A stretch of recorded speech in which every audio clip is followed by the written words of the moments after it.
Nous retrouvons à présent en direct le président du CRIF. Bonjour Jonathan Arfi. Bonjour. Et merci d'être avec nous. Votre réaction d'abord à la décision du tribunal de commerce de Paris, dont nous avons fait l'écho il y a quelques instants, de suspendre l'interdiction faite aux entreprises israéliennes par les autorités françaises d'exposer sur le salon de la défense Eurosatory qui se tient actuellement à Villepinte. D'abord, c'est une réaction une décision de bon sens et on se demande comment, pendant toutes ces semaines, il a pu être envisagé d'exclure les entreprises israéliennes, de mettre en place un processus, y compris de filtrage des visiteurs israéliens à l'entrée. Nous sommes effectivement dans un moment où la justice et la raison reprennent leurs droits. J'espère que dans les jours qui viennent, ça va permettre aux entreprises israéliennes qui seront en mesure de le faire, malheureusement ce ne sera pas le cas pour toutes, d'être présentes visiblement lors de ce salon.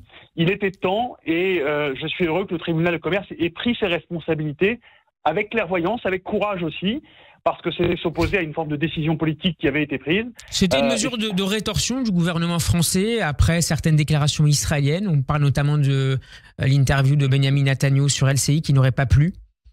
Vous savez, il n'y avait pas de document officiel sur lequel s'appuyait cette interdiction.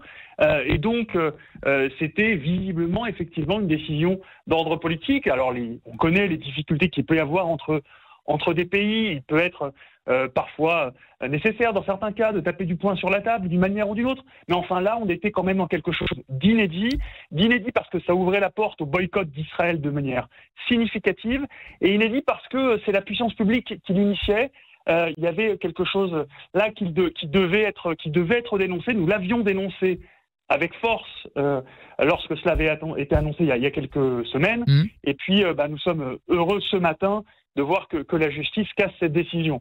Espérons donc que dans les jours qui viennent, ce salon se déroulera enfin normalement.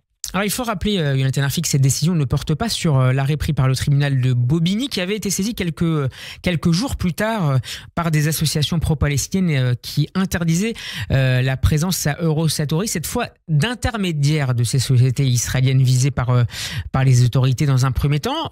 C'est un boycott, c'est quelque chose qui ressemble à de l'antisémitisme. Pour que nos auditeurs comprennent, effectivement, la décision initiale était l'interdiction des stands des entreprises israéliennes et des associations pro-palestiniennes ont-elles assigné les organisateurs du salon vendredi dernier pour que cette interdiction soit étendue aux représentants personnes physiques de ces entreprises israéliennes, qu'ils soient d'ailleurs eux-mêmes israéliens ou non, c'est-à-dire qu'un représentant français ou américain d'une entreprise israélienne n'aurait pas eu le droit de la même manière de rentrer. Ce qu'avaient regretté les organisateurs du salon d'ailleurs.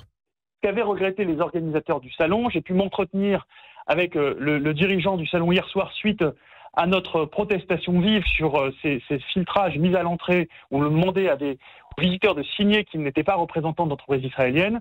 Ils ont annoncé donc qu'ils allaient retirer ce filtrage, mais surtout avec la décision de ce matin, je l'espère, renoncer à toute forme de discrimination vis-à-vis d'Israël parce que c'est de ça qu'il s'agissait. J'espère que la décision de cet après-midi, la Cour d'appel de Paris qui se prononcera par rapport à la décision du tribunal judiciaire de Bobigny, à savoir cette interdiction aux personnes physiques, ira dans le même sens que la décision du tribunal de commerce de Paris de ce matin. C'est un peu compliqué sur le plan judiciaire, je vous l'accorde, mais nous sommes engagés dans une bataille où j'espère à la fin le droit et le bon sens reprendront leur place. L'objectif est clair. Merci beaucoup Jonathan Arfi d'avoir été avec nous. Je rappelle que vous présidez le CRIF et qu'on peut retrouver cet échange sur radioj.fr. Bon après-midi à vous. Merci.